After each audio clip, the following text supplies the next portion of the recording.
Akashvani Bhadravati Shivamogga.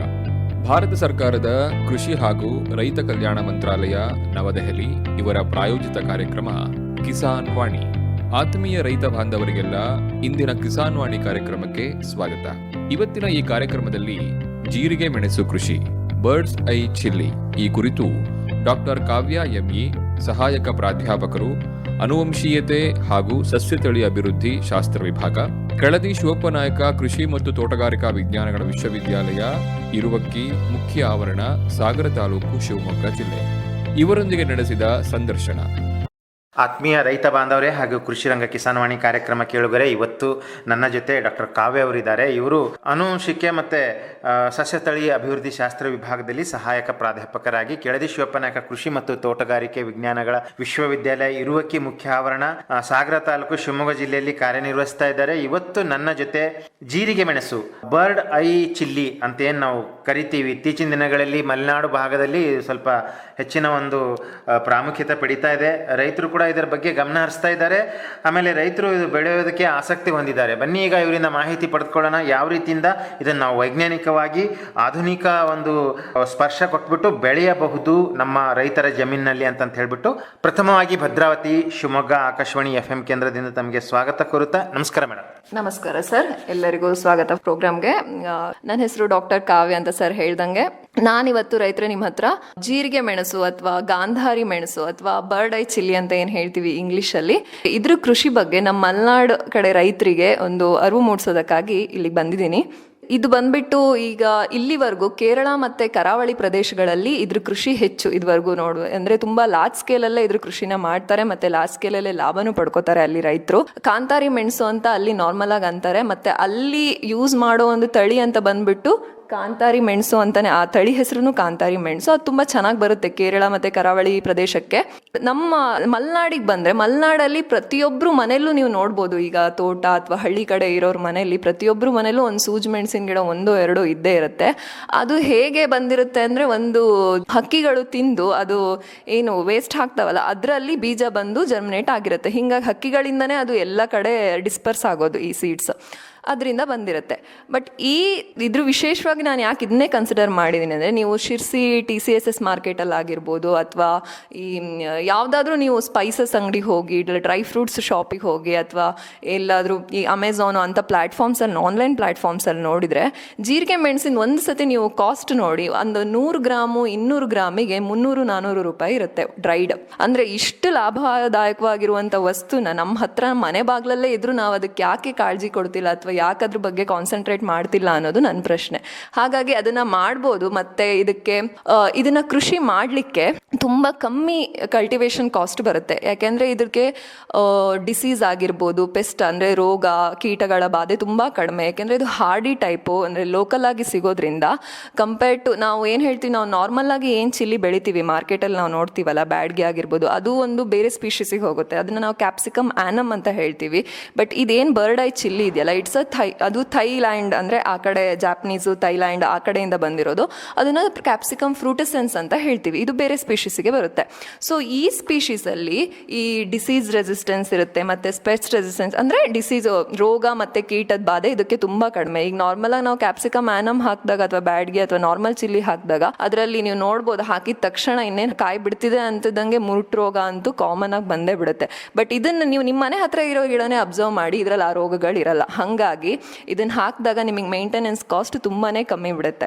But problem ಎಲ್ಲಿ ಬರುತ್ತೆ ಅಂದರೆ, ಇದ್ರದ್ದು ಮೊಳಕೆ ಬೀಜ ನಾವೇನು ಬಿತ್ತೀವಲ್ಲ ಅದಾದಮೇಲೆ ಮೊಳಕೆ ಹೊಡೆಯೋದೇ ದೊಡ್ಡ ಸಮಸ್ಯೆ ಇದರಲ್ಲಿ. ಯಾಕೆಂದರೆ ಹಕ್ಕಿ ತಿಂದು ಹಕ್ಕಿದ ವೇಸ್ಟಿಂದ ಬಂದಾಗ ಮಾತ್ರ ಅದು ಮೊಳಕೆ ಹೊಡೆದ್ರೆ, ಹಕ್ಕಿ ಹೊಟ್ಟೆಲಿ ಏನು ಅದಕ್ಕೆ ಕಂಡೀಷನ್ ಕ್ರಿಯೇಟ್ ಆಗುತ್ತಲ್ಲ ಆ ಥರ ಕಂಡೀಷನನ್ನು ನಾವು ಹೊರಗಡೆನೆ ಅದಕ್ಕೆ ಕೊಡಬೇಕು. ಸೊ ದಟ್ ಅವಾಗ ಅದು ಮೊಳಕೆ ಹೊಡೆಯುತ್ತೆ. ಅದ್ರ ಮೇಲ್ಗಡೆ ಒಂದು ಬೀಜದ ಮೇಲೆ ನೀವು ಜೀರಿಗೆ ಮೆಣಸಿಂದ ಬೀಜ ತೆಗೆದ್ರೆ ಅದ್ರ ಮೇಲೊಂದು ಮ್ಯೂಕಸ್ ಲೇಯರ್ ಅಂತ ಇರುತ್ತೆ, ಒಂಥರ ಸಿಂಬ್ಳದ ಥರದ್ದು ಮೆಟೀರಿಯಲ್.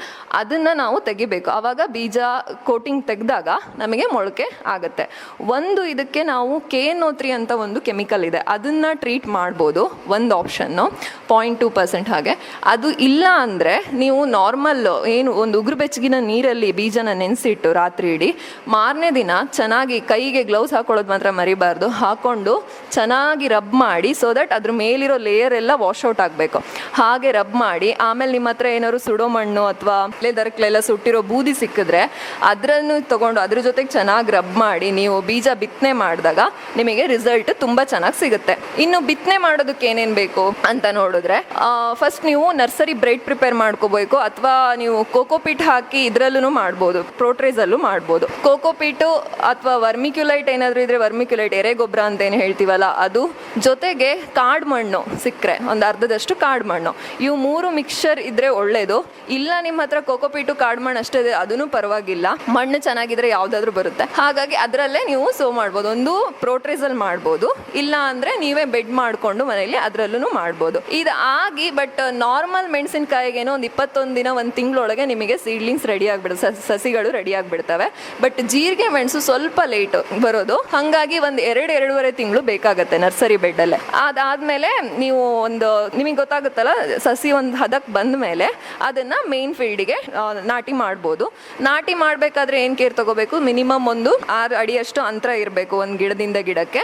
ಇದನ್ನು ನೀವು ಏಕ ಬೆಳೆಯಾಗಿ ಕೂಡ ತಗೋಬೋದು ಕಂಪ್ಲೀಟ್ ಆಗಿ, ಆಗ ಒಂದು ಎಕರೆಗೆ ಒಂದು 3,000ರಿಂದ 4,000 ಗಿಡ ಹಿಡಿಯುತ್ತೆ. ಅಥವಾ ಅಂತರ ಬೆಳೆಯಾಗಿ ನೀವೇನು ಅಡಿಕೆ ಮತ್ತು ತೆಂಗು ಬೆಳಿತೀರಲ್ಲ ಅದರಲ್ಲಿ ಅಂತರ ಬೆಳೆಯಾಗಿ ಕೂಡ ಮಾಡ್ಬೋದು. ಒಂದು ಗಿಡಕ್ಕೆ ನಿಮಗೆ 1.5 kgಯಿಂದ 2 kgನೇ ಕಾಯಿ ಬಂತು ಅಂತ ಇಟ್ಕೊಂಡ್ರು ಅದ್ರದ್ದು ಹಸಿ ಕಾಯೇ ಕೊಟ್ರು ಅದ್ರ ಕಾಸ್ಟ್ ಈಗ ಪ್ರೆಸೆಂಟ್ TCS ಮಾರ್ಕೆಟಲ್ಲಿ 150ರಿಂದ 200 ರೂಪಾಯಿ ಇದೆ. ಅಂದ್ರೆ ನೀವು ಲೆಕ್ಕ ಹಾಕಿ ಎಷ್ಟು ಲಾಭ ತಗೋಬಹುದು ಅಂತ. ಮತ್ತೆ ಈಗ ನೀವು ಒಂದ್ಸರಿ ಗಿಡಕ್ಕೆ ನೆಟ್ರೆ ಒಂದು 4ರಿಂದ 5 ವರ್ಷ ಇದು ಬಹುವಾರ್ಷಿಕ ಬೆಳೆ, ಅಂದ್ರೆ ಪೆರಿನಿಯಲ್ ಕ್ರಾಪ್ ಅಂತ ಹೇಳ್ತೀವಲ್ಲ, ವರ್ಷ ಚೇಂಜ್ ಮಾಡೋ ನೆಸೆಸಿಟಿ ಇಲ್ಲ.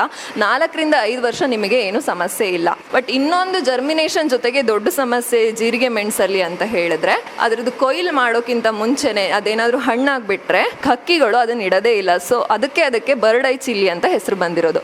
ಇದನ್ನ ನೀವು ಯಾವ ತರ ಟ್ಯಾಕಲ್ ಮಾಡಬೇಕು ಅಂದ್ರೆ, ಒಂದು ಈಗ ನೆಟ್ಸ್ ಸಿಗ್ತಾವೆ ನಿಮಗೆ, HTP ನೆಟ್ಸ್, ಬರ್ಡ್ ಐ ಅಂದ್ರೆ ವೆಜಿಟೇಬಲ್ಸ್ಗೆಲ್ಲ ಹಾಕೋದಕ್ಕೆ, ಸೊ ದಟ್ ಬರ್ಡಿಂದ ಪ್ರೊಟೆಕ್ಷನ್ ಸಿಗುತ್ತೆ. ಆ ತರ ನೆಟ್ ಯೂಸ್ ಮಾಡ್ಬೋದು. ಇಲ್ಲ ಕೆಂಪು ಬಣ್ಣಕ್ಕೆ ತಿರುಗೋಕ್ಕಿಂತ ಮುಂಚೆನೆ ಕಾಯಿನ ಕೊಯ್ಕೊಬಿಡ್ಬೇಕು, ಅದೆರಡನ್ನ ಫಾಲೋ ಮಾಡ್ಬೋದು. ಸೊ ಈ ತರ ಮಾಡಿ ಈ ಕೃಷಿ ಮಾಡೋದ್ರಿಂದ ಹೆಚ್ಚಿನ ಲಾಭ ನೀವು ಖಂಡಿತ ಗಳಿಸ್ತೀರಾ. ಅದು ಗಳಿಸ್ಲಿಕ್ಕೆ ಸಾಧ್ಯ ಇದೆ 100% ಇದಂತೂ.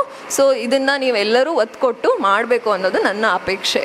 ಈಗ ಈ ಜಮೀನಿನ ತಯಾರಿದ ಬಗ್ಗೆ, ಈಗ ಮುಖ್ಯ ಜಮೀನಿಗೆ ನಾವು ನರ್ಸರಿಯಿಂದ ಮುಖ್ಯ ಜಮೀನಿಗೆ ಹಾಕಬೇಕಾದ್ರೆ ಜಮೀನು ಯಾವ ರೀತಿಯ ತಯಾರಿ ಮಾಡ್ಕೋಬೇಕು ಅಂತ ಸ್ವಲ್ಪ ಹೇಳ್ತೀರಾ ಮೇಡಮ್? ಸರ್, ಜಮೀನು ಹೂಡ್ಸಿ ಎಲ್ಲ ಆದಮೇಲೆ ಅದೇ ನಾನು ಹೇಳ್ದಂಗೆ ತುಂಬ ಆಳ ಏನು ಬೇಡ, 1 ಅಡಿ ಆಳ ಅಂದರೆ ನಾವು ಇದನ್ನು ನೋಡಿಬಿಟ್ಟು ಒಂದು ರೈಸ್ಡ್ ಬೆಡ್ಡೇ ಮಾಡ್ಕೋಬೇಕು ಸರ್. 6 ಅಡಿ ಅಂತರದಲ್ಲಿ ಗಿಡಗಳನ್ನು ನೆಡಬೇಕು. ನೆಟ್ಟ ತಕ್ಷಣ ಗೊಬ್ಬರ ಒಂದು 15 ದಿನ ಅಥವಾ 1 ತಿಂಗಳಿಗೆ 19 ಯಾವುದಾದ್ರೂ ಕಾಂಪ್ಲೆಕ್ಸ್ ಗೊಬ್ಬರನ ಕೊಡಬೇಕು ಸ್ವಲ್ಪ ಅಂದರೆ ಗಿಡ ಸಪೋರ್ಟ್ ತೊಗೊಳಕ್ಕೆ. ಅಥವಾ ನೀವು ಕೆಮಿಕಲಿಗೆ ಹೋಗಲ್ಲ ಅಂದರೂ ಔಡ್ಲದ ಹಿಂಡಿ ಆ ಥರದ ಹಿಂಡಿನ ನೀರಲ್ಲಿ ಬೆರಕೆ ಮಾಡಿ ಹಾಕಿದ್ರೂ ಸಸಿ ನೆಟ್ಟ ತಕ್ಷಣ ಅದು ಸ್ಟ್ರಾಂಗ್ ಆಗೋಕ್ಕೆ ಹೆಲ್ಪ್ ಮಾಡುತ್ತೆ. ಅದಾದ ನಂತರ 3 ತಿಂಗಳು ಹಾಗಾದ್ಮೇಲೆ ಅವಾಗ ಅರ್ಧಿಂಗಪ್ ಮಾಡಬೇಕು ಸರ್, ಮಣ್ಣು ಹಾಕಬೇಕು ಗಿಡಕ್ಕೆ. ಹೀಗೆ ವರ್ಷ ನಾವೇನು ನಾರ್ಮಲ್ ಚಿಲ್ಲಿಯಲ್ಲಿ ಮಾಡ್ತೀವಲ್ಲ ಅದೇ ಪ್ರೋಸೆಸ್ನ ಇಲ್ಲೂ ಮಾಡಬೇಕಾಗತ್ತೆ. ಬಟ್ ಮೇಜರ್ ಕೇರ್ ಎಲ್ಲಿ ತಗೋಬೇಕು ಅಂದರೆ ಫ್ರೂಟಿಂಗ್ ಟೈಮಲ್ಲಿ ನೆಟ್ ಹಾಕೋದಂತೂ ಮರಿಲೇಬಾರ್ದು. ಬರ್ಡ್ ಅಂದರೆ ಈಗ ನವಿಲಾಗಿರ್ಬೋದು, ಮಂಗ ಆಗಿರ್ಬೋದು, ಏನೂ ಬಿಡಲ್ಲ ಇದನ್ನ. ಸೊ ಆ ಕೇರ್ನ ತುಂಬ ಚೆನ್ನಾಗಿ ತಗೋಬೇಕು ಸರ್. ಇದನ್ನ ಈಗ ನಾವು ಪ್ರಮುಖವಾಗಿ ಮಲೆನಾಡು ಪ್ರದೇಶಕ್ಕೆ ಬಂದರೆ, ಈಗಾಗಲೇ ಹೇಳ್ತಾ ಇದ್ದೀರ ತಾವು ಕೇರಳ ಮತ್ತು ಬೇರೆ ಒಂದು ರಾಜ್ಯಗಳಲ್ಲಿ ತುಂಬಾನೇ ದೊಡ್ಡ ಪ್ರಮಾಣದಲ್ಲಿ ಬೆಳೀತಾ ಇದ್ದಾರೆ ಅಂತ. ನಮ್ಮ ಶಿವಮೊಗ್ಗ ಜಿಲ್ಲೆಗೆ ಅಥವಾ ಮಲೆನಾಡು ಪ್ರದೇಶಕ್ಕೆ, ಈ ಒಂದು ದಕ್ಷಿಣ ಕರ್ನಾಟಕದ ಒಂದು ಭಾಗಕ್ಕೆ ಬಂದ್ರೆ ಇದರ ವಸ್ತುಸ್ಥಿತಿ ಯಾವ ರೀತಿ ಇದೆ ಅಂತ ಹೇಳ್ತೀರಾ? ಇದ್ರ ಮಾರ್ಕೆಟ್ ವ್ಯಾಲ್ಯೂ ಬಂದ್ಬಿಟ್ಟು ನಾನು ಹೇಳ್ದಂಗೆ ಒಣದು ತಗೊಂಡ್ರೆ, ನೀವೀಗ ಏನಾದರೂ ಹಸಿದು ಕೊಯ್ದು ಒಣಗಿಸಿ ಇಟ್ಕೊಂಡ್ರೆ 1 kgಗೆ ಪ್ರೆಸೆಂಟ್ ಡೇ ಮಾರ್ಕೆಟಲ್ಲಿ APMC ಅಂತ ಮಾರ್ಕೆಟಲ್ಲಿ ನಿಮಗೆ 500 ರೂಪಾಯಿ ತನಕ ಹೋಗುತ್ತೆ. 450ರಿಂದ 500 ರೂಪಾಯಿ ಅಂತೂ ಖಂಡಿತ. ಇನ್ನು ನೀವೇ ಮೌಲ್ಯವರ್ಧನ ಅಂದ್ರೆ ಏನಿಲ್ಲ, ಡ್ರೈಯಿಂಗು ಮತ್ತೆ ಕ್ವಾಲಿಟಿ ಪ್ರಾಡಕ್ಟ್ನ ಆರಿಸಿ ಪ್ಯಾಕಿಂಗ್ ಮಾಡಿ ಮಾರ್ತೀರಾ ಅಂದರೆ online platforms like India mart ಇರ್ಬೋದು, ಅಮೆಝಾನ್ ಇರ್ಬೋದು, ಹಾಗೆ ಮಾರಾಟ ಮಾಡ್ತೀರಾ ಅಂದರೆ 100 ಗ್ರಾಮಿಂದ ರೇಟು ಪ್ರೆಸೆಂಟ್ ನೀವು ಬೇಕಾದರೆ ಚೆಕ್ ಮಾಡ್ಬೋದು, 100 ಗ್ರಾಮಿಗೆ 200 ರೂಪಾಯಿ ತನಕ ರೇಟ್ ಇದೆ. ಸೊ ತುಂಬ ವ್ಯಾಲ್ಯೂ. ಯಾಕಿದೆ ಈ ವ್ಯಾಲ್ಯೂ ಅಂದರೆ ಅದ್ರ ಔಷಧೀಯ ಗುಣಗಳಿಂದ. ಔಷಧೀಯ ಗುಣ ಅಂತ ಹೇಳಿದ್ರೆ ನೀವು ಈಗ ನಾರ್ಮಲ್ ಆಗಿ ಎಲ್ಲರ ಮನೇಲೂ BP ಸಮಸ್ಯೆ ಇರ್ಬೋದು, ರಕ್ತದೊತ್ತಡ ಇರ್ಬೋದು, ಇದು ತುಂಬ ಕಾಮನ್ ಪ್ರಾಬ್ಲಮ್ಮು. ಈ ಪ್ರಾಬ್ಲಮ್ಮು ನೀವು ಕಂಟಿನ್ಯೂಸ್ ಆಗಿ ಜೀರಿಗೆ ಮೆಣಸನ್ನೇ ಯೂಸ್ ಮಾಡೋದ್ರಿಂದ ತುಂಬ ಕಡಿಮೆ ಆಗುತ್ತೆ.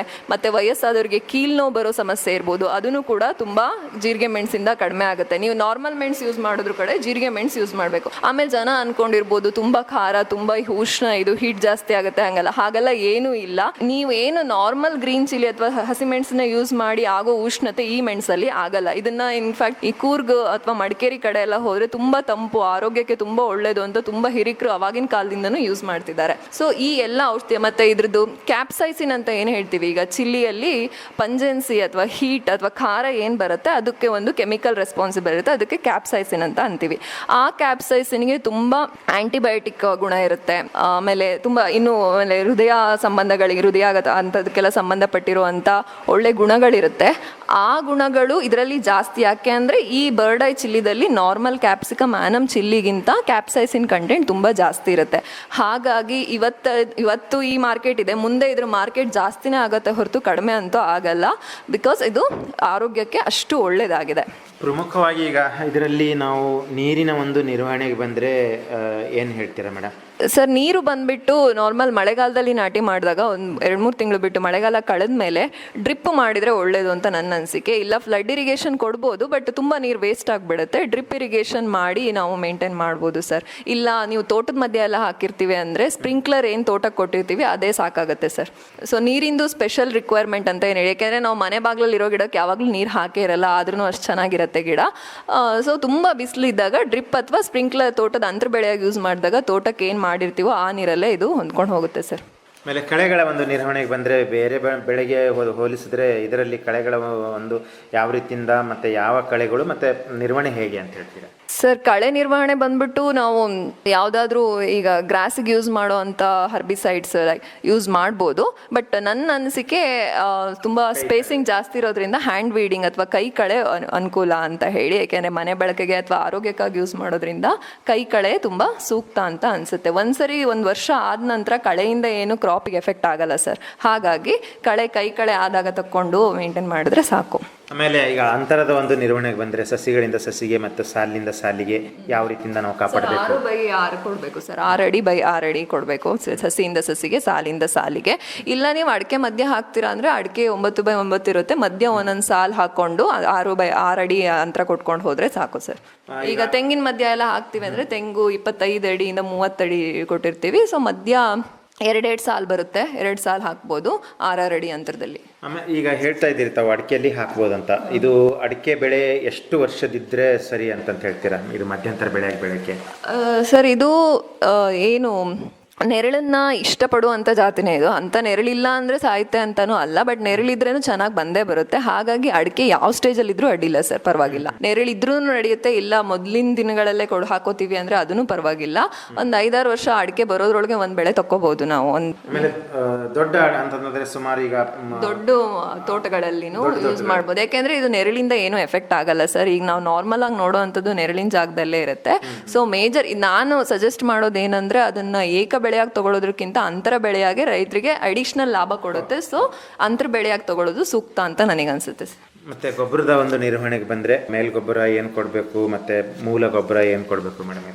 ಸರ್, ಗೊಬ್ಬರ ಹಾಗೆ ಸ್ಪೆಸಿಫಿಕ್ ಆಗಿ ಒಂದ್ಸರಿ ನಾವು ಮುಂಗಾರಲ್ಲಿ ಒಂದು 19 ಅಥವಾ 10-26 ಕಾಂಪ್ಲೆಕ್ಸ್ ಗೊಬ್ಬರ ಕೊಟ್ಕೊಂಡು ಆಮೇಲೆ ಒಂದ್ಸರಿ ಇದನ್ನು ಕೊಡಬೇಕು ಸರ್. ಏನು ಮನೆ ಗೊಬ್ಬರ ಏನು ತೋಟಕ್ಕೆ ನಾವು ನಾರ್ಮಲ್ ಆಗಿ ಯೂಸ್ ಮಾಡ್ತೀವಿ, ಅಥವಾ ಔಡ್ಲದ ಹಿಂಡಿ ಅಥವಾ ಇರ್ಬೋದು, ಬೇವಿನ ಹಿಂಡಿ ಆಗಿರ್ಬೋದು, ಯಾವುದನ್ನು ಕೊಟ್ಟರು ನಡೆಯುತ್ತೆ ಸರ್. ಇದು ತುಂಬ ಹಾರ್ಡಿ ಪ್ಲಾಂಟ್ ಆಗಿರೋದ್ರಿಂದ ಇದಕ್ಕಿಂತ ಸೆನ್ಸಿಟಿವ್ ಅಲ್ಲ ಸರ್ ಈ ಕ್ರಾಪ್. ಹಾಗಾಗಿ ಇಂಥದ್ದೇ ರಿಕ್ವೈರ್ಮೆಂಟು ಹೀಗೆ ಮಾಡಬೇಕು ಅಂತಿಲ್ಲ. ಎಲ್ಲ ರೈತರು ಟ್ರೈ ಮಾಡ್ಬೋದಂತಹ ಕ್ರಾಪ್ ಇದು. ಏನು ಇದಕ್ಕೆ ವಿಶೇಷ ಕಾಳಜಿ ವಹಿಸಬೇಕಾಗಿಲ್ಲ ಅಂತ ಹೇಳ್ತೀರಾ ಸರ್? ಅದಕ್ಕೆ ನಾನು ಇದನ್ನ ಸ್ಟ್ರೆಸ್ ಮಾಡ್ತಿದ್ದೀನಿ. ಅವ್ರು ಮಾಡೋ ಕೆಲಸದಲ್ಲೇ ಹೋಗುತ್ತೆ, ಒಂದು ಅಡಿಷನಲ್ ಲಾಭ ಸಿಗುತ್ತೆ. ಸೊ ರೈತರು ಇದನ್ನ ಖಂಡಿತವಾಗ್ಲೂ ತಗೋಬಹುದು. ಆಮೇಲೆ ಇದಕ್ಕೆ ನಾವು ವಿಶೇಷ ಕಾಳಜಿ ಏನು ವಹಿಸ್ಬೇಕಂತ ಹೇಳ್ತೀವಿ ಅಂದ್ರೆ ಅದೇ ಸರ್, ಅದ್ರದ್ದು ಜರ್ಮಿನೇಷನ್ಗೆ ಪ್ರಾಬ್ಲಮ್ ಆಗುತ್ತೆ ಅಂತ ನಾನು ಹೇಳಿದ್ನಲ್ಲ, ಅದನ್ನ ಚೆನ್ನಾಗಿ ಸೀಡ್ ಟ್ರೀಟ್ಮೆಂಟ್ ಮಾಡಿ ಸ್ಟಾರ್ಟ್ ಮಾಡಬೇಕು. ಡೈರೆಕ್ಟ್ ಆಗಿ ನೀವು ಕಾಯಿಂದನೇ ಬೀಜ ತೆಗೆದು ಹಾಕ್ತೀವಿ ಅಂದ್ರೆ ಯಾವುದೇ ಕಾರಣಕ್ಕೂ ಬರಲ್ಲ, ತುಂಬಾ ಕಷ್ಟ ಆಗುತ್ತೆ. ಸೊ ಓವರ್ ನೈಟ್ ನೀರಲ್ಲಿ ನೆನೆಸಿಟ್ಟು, ಅದು ಉಗುರು ಬೆಚ್ಚಗೆ ನೀರಲ್ಲಿ ನೆನೆಸಿಟ್ಟು ಚೆನ್ನಾಗಿ ಉಜ್ಜಿ ಆಮೇಲೆನೆ ಸೋ ಮಾಡಬೇಕು ಒಂದು.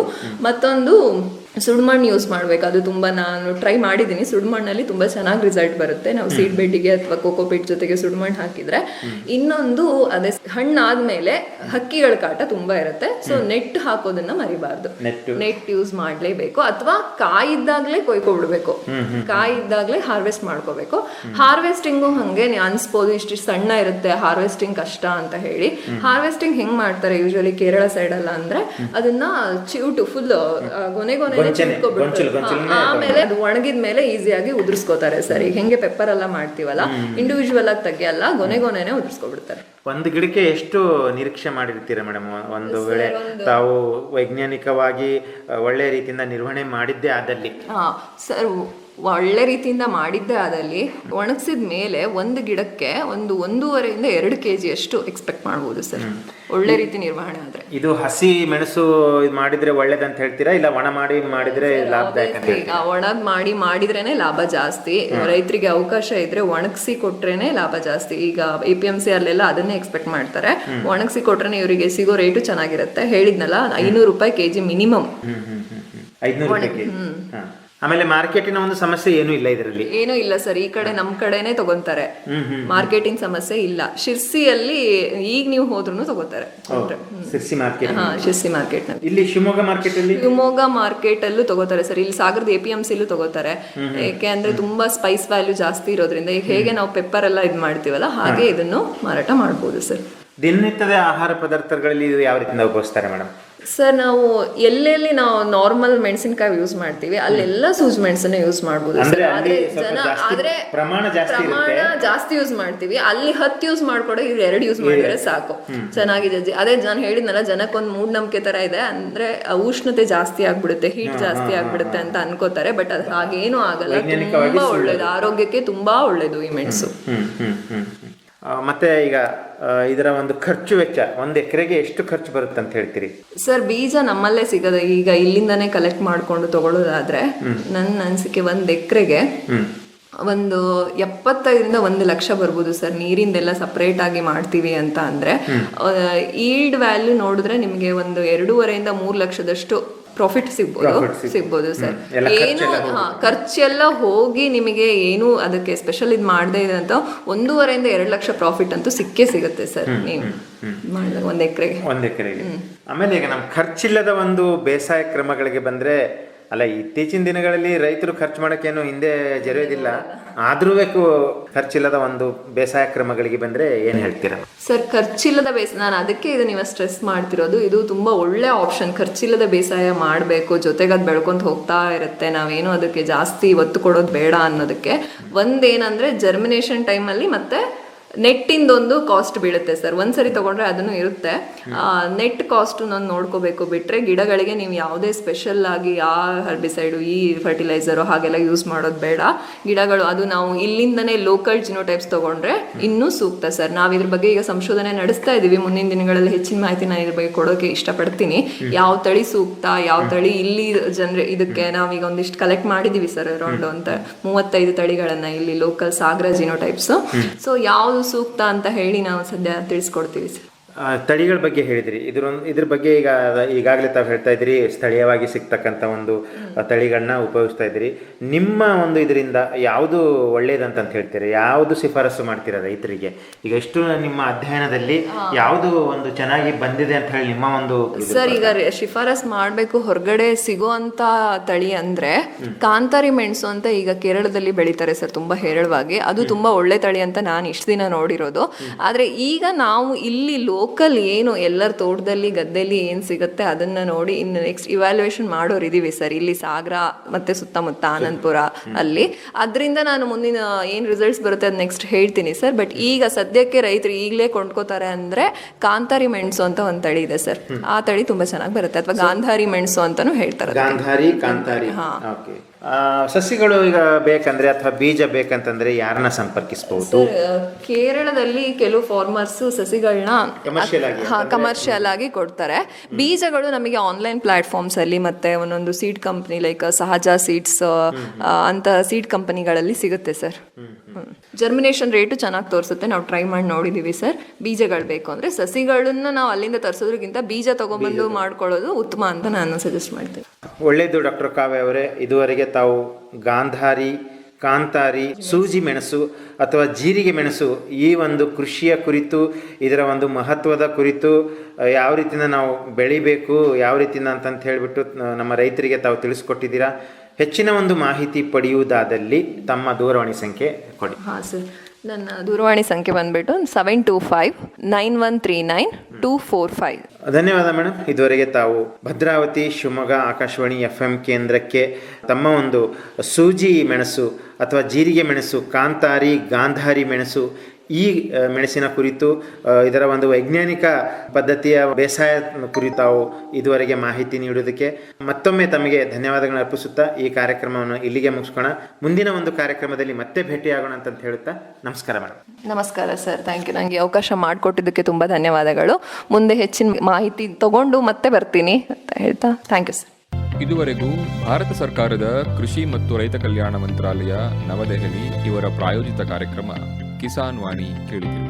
ಈ ಕಾರ್ಯಕ್ರಮದಲ್ಲಿ ಜೀರಿಗೆ ಮೆಣಸು ಕೃಷಿ, ಬರ್ಡ್ಸ್ ಐ ಚಿಲ್ಲಿ ಈ ಕುರಿತು ಡಾಕ್ಟರ್ ಕಾವ್ಯ ಎಂಇ, ಸಹಾಯಕ ಪ್ರಾಧ್ಯಾಪಕರು, ಅನುವಂಶೀಯತೆ ಹಾಗೂ ಸಸ್ಯತಳಿ ಅಭಿವೃದ್ಧಿ ಶಾಸ್ತ್ರ ವಿಭಾಗ, ಕೆಳದಿ ಶಿವಪ್ಪನಾಯಕ ಕೃಷಿ ಮತ್ತು ತೋಟಗಾರಿಕಾ ವಿಜ್ಞಾನಗಳ ವಿಶ್ವವಿದ್ಯಾಲಯ, ಇರುವಕ್ಕಿ, ಮುಖ್ಯ ಆವರಣ, ಸಾಗರ ತಾಲೂಕು, ಶಿವಮೊಗ್ಗ ಜಿಲ್ಲೆ ಇವರೊಂದಿಗೆ ನಡೆಸಿದ ಸಂದರ್ಶನ ಪ್ರಸಾರವಾಯಿತು.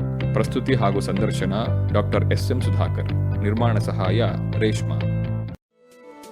ರೈತ ಬಾಂಧವರೇ ಹಾಗೂ ಕೇಳುಗರೆ, ಪ್ರತಿದಿನ ಸಂಜೆ 6:50ಕ್ಕೆ ಮೂಡಿಬರುವ ಕೃಷಿ ರಂಗ ಕಿಸಾನ್ ವಾಣಿ ಕಾರ್ಯಕ್ರಮ ಭದ್ರಾವತಿ ಕೇಂದ್ರದಿಂದ ಯಾವ ರೀತಿಯಾಗಿ ಮೂಡಿ ಬರ್ತಾ ಇದೆ, ಮತ್ತು ಈ ಕಾರ್ಯಕ್ರಮದ ಕುರಿತು ನಿಮ್ಮ ಅನಿಸಿಕೆ, ಅಭಿಪ್ರಾಯ, ಸಲಹೆ, ಸೂಚನೆ ಏನಾದರೂ ಇದ್ದಲ್ಲಿ ನಮ್ಮ ವಾಟ್ಸಪ್ ನಂಬರಿಗೆ ಇದನ್ನು ನೀವು ಬರೆದು ತಿಳಿಸಬಹುದು. ನೀವು ಬರೆದು ಕಳಿಸಿದ ಮಾಹಿತಿಯನ್ನು ಅದೇ ಕಾರ್ಯಕ್ರಮದಲ್ಲಿ ಪ್ರಸಾರ ಮಾಡಲಾಗುವುದು. ನಮ್ಮ ವಾಟ್ಸಪ್ ಸಂಖ್ಯೆ ಹೀಗಿದೆ: 9481572600. ಇನ್ನೊಮ್ಮೆ ಕೇಳಿ: 9481572600.